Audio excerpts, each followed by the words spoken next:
Hey everyone, welcome back to the channel for another Age of Magic video. Today we're going to talk about gearing and how to do it effectively. So we'll start off, we'll look at this is one of my main accounts. If we look down here, we'll have a look at the silver section. You'll see all the gear. We'll look at the glue and the amulet. Now you can see Zart. Again, when we click this, Zart again. We'll go further through the rest of the market and we'll show you just how we can get this gear to achieve it. So there you go, Zart. Zart again.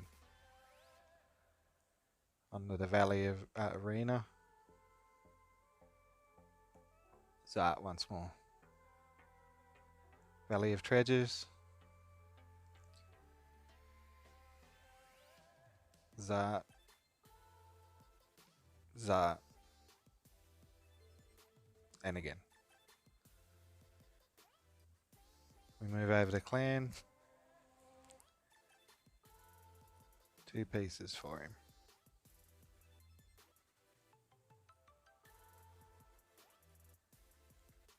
Jump in the raids. I don't usually buy equipment out of raids. I'll grab Mabe real quick.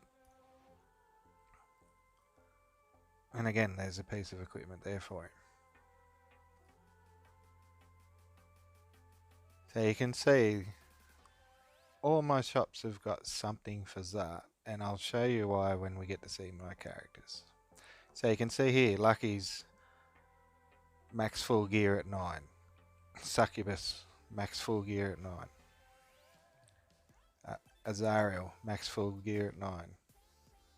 I've been working on these characters one by one to get them to that point. Now every time I do work a character up, you'll see here, Rock, he's got 2 pieces locked. That's because I've left him under leveled.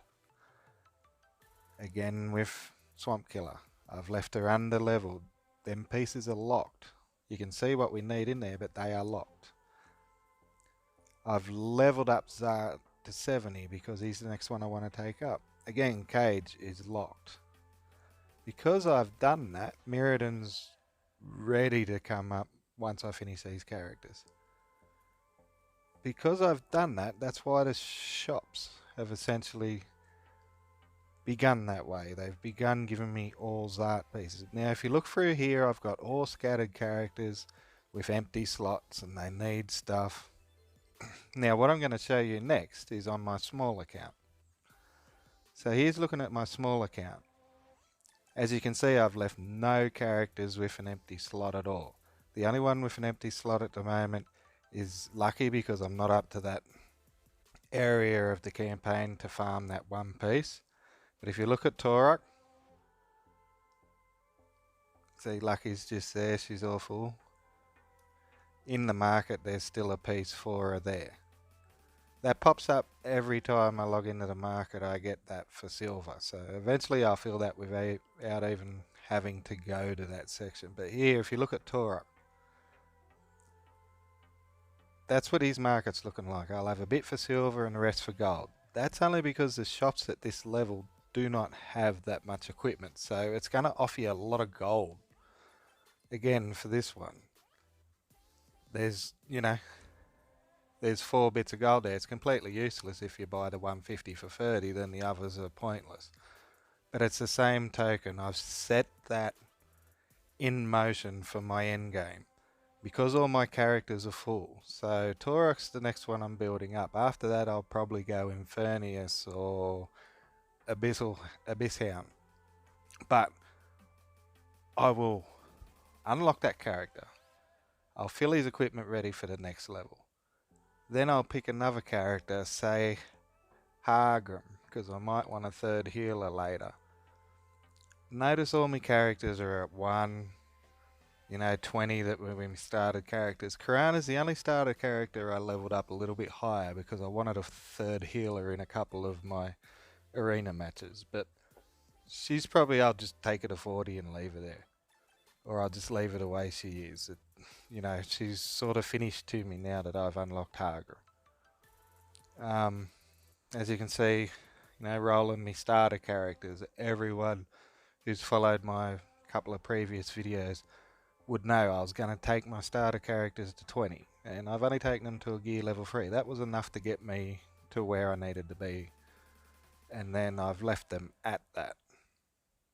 So all the rest are ones that I'm going to take up to 50, and then get them to gear 5, get them ready for events. The only ones out of all those you see in there that I'll take past that at the moment is Lucky and Zart. I'll take them past it simply because they're endgame characters. The rest will stay, at that 55 that I need as I need events, but most of them are just going to sit there until that event's due to come up, or, when I'm running out of things to work on. So, yeah, like, if you gear properly, you can manipulate the shops. Like, come mid-game, I'll be able to gear these characters so much quicker. Once I free up a bit of arena currency from not buying shards and stuff like that, I can concentrate on gear. Tomb of Horrors, without a doubt.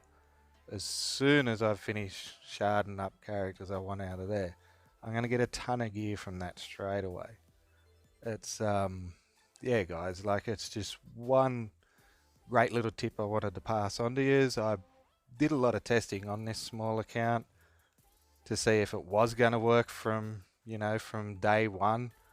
I started doing this from as soon as I unlocked characters, from the earliest level possible. So, and it's got me to the point where everyone's got a piece of equipment on it, except the characters I'm leveling. Now, here I want to give a little shout out to part of the Savages Alliance.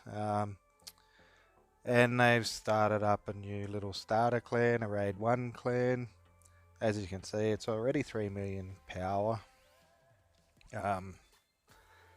It's going to be a great clan. There's a great group of guys in it. Like, they're an amazing group of guys. So I'm just so happy to be a part of this starter clan.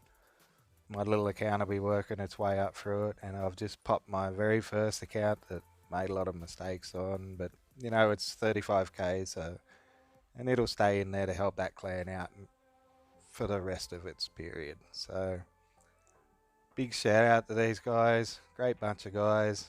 If you see that clan advertising for recruits in global, make sure you jump on it, because you're going to get a wealth of knowledge. There is some great players within that clan. Now, get back to this video. So up here I'll show you on my main account how I mess things up. So this is my main account. So as you can see, I've done Azza, but the other ones, see how there's a lot of open slots. They're not locked. There's no equipment in them.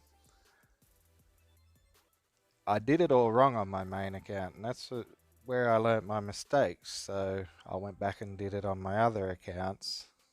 I've got a lot of open slots on this account.